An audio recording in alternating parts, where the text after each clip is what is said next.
อกใจย้อนอายเป็นคนหักเมียบ่นิสัยเสี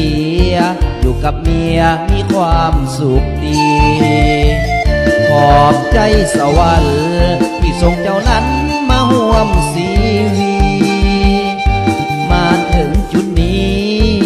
ย้อนอายนี่มีน้องนางฝ่าฟันกันมาอยู่ตามภาษา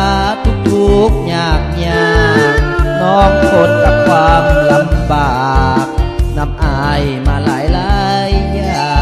งเจ้าดีแสนดีใจดวงนี้จึงมีแต่นางน้องเป็นคู่สมคู่สร้างยืนเคียงข้างก้าวถึงเส้นใสยามเจ็บป่วยไข้น้องเอาใจปอดน้ำปอดยา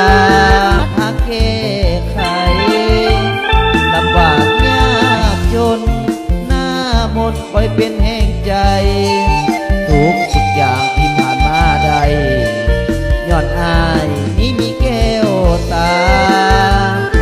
ขอบอกจากใจย้อนอายเป็นคนหักเมียบ่เห็นเสื่อมเสียให้เมียต้องซ้ำกุลาสั่วชีวิตนี้จะมีแต่น้องกันดา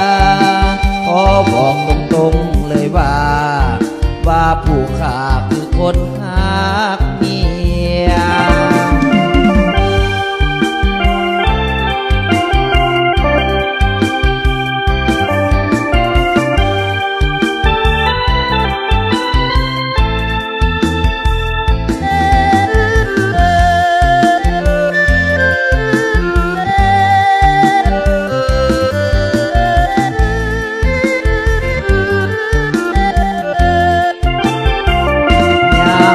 ป่วยไข้